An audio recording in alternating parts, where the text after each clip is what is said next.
Good afternoon, ladies and gentlemen. The CEO of TFL, Special Administrator, Staff Management, the Chairman of TFL. Ladies and gentlemen, it gives us much pleasure to be here this afternoon. As you know that over the past 18 months or so, the Beni Marama government has put on an initiative with the Ministry of Communications to in fact get people connected where they're not connected. This is not a plug for Connect Fiji. But we have been going around Fiji essentially setting up internet cafes, if you like, of sorts, in schools where people do not have internet connection. We provide computers, we provide webcams, we provide scanners, we provide internet connection for free, and we set these up in schools so students can use these.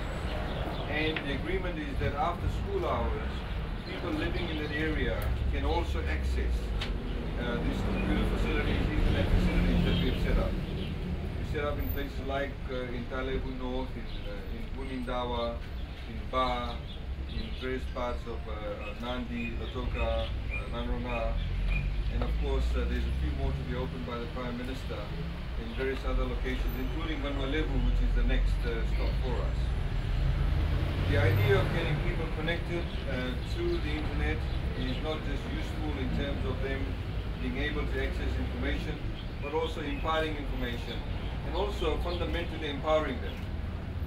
If people have access to information, if they can get connected, if they are able to make telephone calls at a cheaper rate through, for example, Skype, they're able to talk to their relatives, whether they're in Iraq or Australia, New Zealand or Britain, or serving as nurses or caregivers in North America, it is very empowering. It also gets people well informed about what is happening around the world.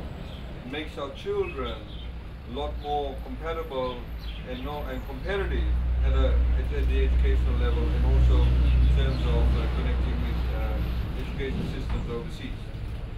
We are very, very pleased that TFL has taken a cue from government's initiative, and this is the second, of course, internet cafe that they've set up. There's one in Ganilao House, which is where the head office is. But for them to venture out of Suva, many would probably think that Lami is very much part of Suva, but I'm sure the administrator disagrees with that. But I understand that this is the first step towards putting out TFL services via internet in various other parts of Fiji, and we commend them for that. We encourage them. The only thing that I would encourage them to do is not shut down the internet cafe on public holidays and Sundays, because people still do make use of it, and in fact that's probably the only time they can make use of it. So I would urge you to open up this internet cafe on Sundays and also on public holidays, as we have seen in various other parts of Fiji. When people have stopped working in the normal routine, when children have more time, that's when they use these services. The government also is currently working on the IXP program, which essentially means that we need to have a national switch for our internet services. To give you an example, if somebody sits in this cafe and wants to send an email to somebody in Suva, at the moment that email actually gets routed through and goes to Australia and comes back to Fiji, even though it's just down the road. So what many countries have done, which is what we are doing at the moment, working on the project, to have a national switch for internet services if the emails, if the information is going to be sent within Fiji itself. What that will do is increase the speed, it'll make it faster, it'll also free up the space on the Southern Cross cable, which means that information that you're going to get from overseas will be at a much faster speed. Another new initiative, which is tied in with what we are doing also, is very soon, as we've heard, the government will be auctioning off the 4G spectrum, which means that you'll get faster access to internet services, to webcam, web services, which again is very empowering. So at the moment, you know, when the speeds are slower, people aren't very interested to download information. The government also, as you know, has continued with the zero rating of duty on smartphones. We want people to use mobile phones not just for voice, but also for data.